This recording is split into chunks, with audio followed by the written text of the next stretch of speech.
Koothuparamba high school പരിസ്ഥിതി ക്ലബിന്റെ തോടിനെ അറിയാൻ ചിറ്റാരിപ്പറമ്പ് ഗ്രാമപഞ്ചായത്തിലെ പലയങ്കോടിനടുത്തുള്ള പാതാളക്കുന്നിന്റെ ചെരുവിൽ നിന്ന് ഒരു നീരുറവയായി ആരംഭിച്ച് 10 കിലോമീറ്ററോളം ഒഴുകി മാങ്ങാട്ടിടം ഗ്രാമപഞ്ചായത്തിലെ കണ്ടംകുന്നിൽ വെച്ച് അഞ്ചരക്കണ്ടിപ്പുഴയിൽ ചേരുന്ന കൈതേരിത്തോടിന്റെ കരയിലൂടെ പ്രകൃതിയുടെ സ്നേഹലാളനങ്ങൾ ഏറ്റുവാങ്ങി സ്പന്ദനങ്ങൾ തിരിച്ചറിഞ്ഞ് തോടിനെ അറിഞ്ഞ് നീരൊഴുക്കിന്റെ കൂടെ ഒരു ദിനം നീർച്ചാലുകളെയും നീർത്തടങ്ങളെയും തിരിച്ചറിഞ്ഞ് ഇരുകരകളിലുമുള്ള ജൈവ വൈവിധ്യങ്ങളെക്കുറിച്ച് പഠിച്ചും തോടുകൾ ജനജീവിതത്തിൽ ചെലുത്തുന്ന സ്വാധീനത്തെ നേരിട്ടറിഞ്ഞും മനുഷ്യന്റെ അനിയന്ത്രിതമായ കടന്നുകയറ്റത്തിന്റെ ഫലമായി അന്യം നിന്നു പോകുന്ന സസ്യ ജീവജാലങ്ങളെക്കുറിച്ചും വിസ്മൃതിയിലാണ്ടുപോകുന്ന നെൽപ്പാടങ്ങളെക്കുറിച്ചും പണ്ടുണ്ടായിരുന്നതും ഇന്നുള്ളതുമായ കൃഷികളുടെ വിവരങ്ങൾ ശേഖരിച്ചും അനുഭവസമ്പത്തുള്ള കർഷകരുമായി നേരിൽ സംവദിച്ചും തോട്ടിൻകരയിലൂടെ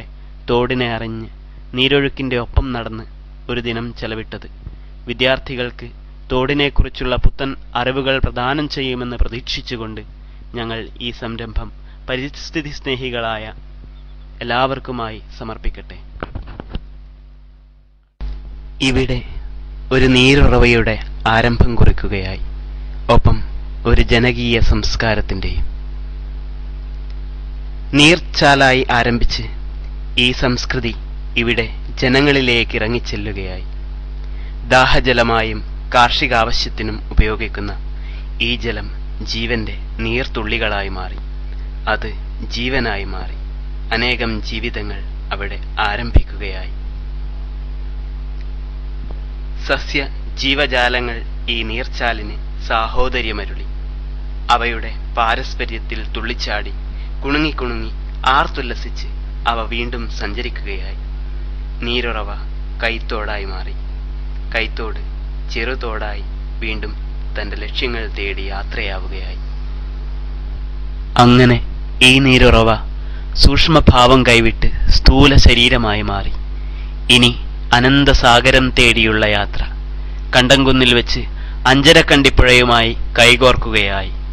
അറബിക്കടലിനെ തേടി വീണ്ടും നീരാവിയായി, മഴമേഘങ്ങളായി, പുതുമഴയായി, ജനജീവിതത്തിന്റെ നനുത്ത സ്പർശമായി. അതെ, ഈ ചാക്രീകരണ പ്രക്രിയ ഇവിടെ അവസാനിക്കുന്നില്ല, അവസാനിച്ചുകൂടാ. അതിനായി നമുക്ക് മുന്നിട്ടിറങ്ങാം. നമ്മുടെ ജലസ്രോതസ്സുകൾ മലിനമാക്കാതെ, നമ്മുടെ ജീവജലം നശിപ്പിക്കാതെ, അത് നഷ്ടമാക്കാതെ നമുക്ക് സംരക്ഷിക്കാം.